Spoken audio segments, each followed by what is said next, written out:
ತನಿಖೆ ಮಾಡ್ದಿರಾ ಅರೆಸ್ಟ್ ಆಗಿ ಜೈಲ್ಗೆ ಹೆಂಗೆ ಹೋದ್ರು ಇವರು? ತನಿಖೆ ಮಾಡ್ದಿರಾ ಚಾರ್ಜ್ ಶೀಟ್ ಹೆಂಗೆ ಹಾಕಿದ್ರು ಇವರು? 900 ಪೇಜು ಚಾರ್ಜ್ ಶೀಟ್ ಇರೋದು. 9,000 ಪೇಜು ಚಾರ್ಜ್ ಶೀಟ್ ಇರೋವಂಥದ್ದು. ಅದು ಹೆಂಗಾಯ್ತು? ತನಿಖೆ ಮಾಡ್ದಿರಾ ಅಷ್ಟೊಂದು ಮಾಹಿತಿ ಹೆಂಗೆ ಕಲೆಕ್ಟ್ ಆಯಿತು? ಈಗ ನಾಗೇಂದ್ರ ಬೇಡಪ್ಪ, ಇರೋ ಎಲ್ಲ ಮಂತ್ರಿಗಳ ಮೇಲೆ ಹಾಕ್ಬೋದಾಯ್ತಲ್ಲ. CBIಗೆ ಕೋಪ ಇದ್ದರೆ ಇನ್ನು ಉಳಿದಂಥ ಮಂತ್ರಿಗಳಿದಾರಲ್ಲ, ಆ ಮಂತ್ರಿಗಳ ಮೇಲೆಲ್ಲ ಹಾಕ್ಬೋದಾಯ್ತಲ್ಲ. ಯಾಕೆ ಹಾಕಿಲ್ಲ? ನಿನ್ನ ಮೇಲೆ ಯಾಕೆ ಹಾಕಿದ್ದಾರೆ? ಕದ್ದಿದೆಯಾ ಅದಕ್ಕೆ ಹಾಕಿದ್ದಾರೆ.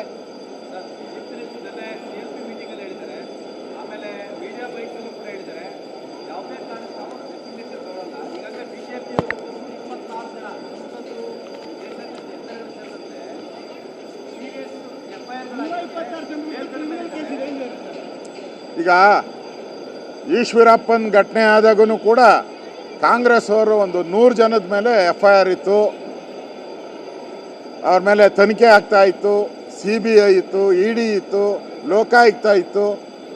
ಹೆಂಗೆ ಈಶ್ವರಪ್ಪಂದು ನೀವು ರಾಜೀನಾಮೆ ತಗೊಂಡ್ರಿ? ಹೆಂಗೆ ತಗೊಂಡ್ರಿ ಹೇಳಿ? ಈಶ್ವರಪ್ಪ ಏನೋ ಚೆಕ್ಕಲ್ಲಿ ತಗೊಂಡಿದ್ನ ಅಕೌಂಟಲ್ಲಿ? ನೀವು ಚೆಕ್ಕಲ್ಲಿ ತಗೊಂಡಿದ್ದೀರಲ್ಲ, ಡೈರೆಕ್ಟಾಗಿ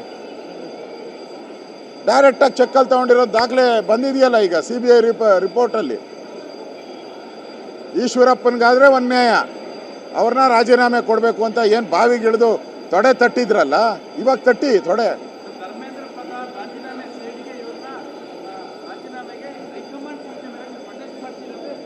ಅದು ಪಾರ್ಲಿಮೆಂಟ್ ವಿಚಾರ, ಇದು ಅಸೆಂಬ್ಲಿ ವಿಚಾರ. ನಾವು ಈ ನಾವೇ ಹೋರಾಟ ಮಾಡಿ ಅವ್ರನ್ನ ರಾಜೀನಾಮೆ ಕೊಡಿಸಿರೋದೇ ನಾವು. ಹಿಂದೆನೂ ಕೂಡ, ಇವಾಗೂ ರಾಜೀನಾಮೆ ಕೊಡಿಸೋದು ನಾವೇ.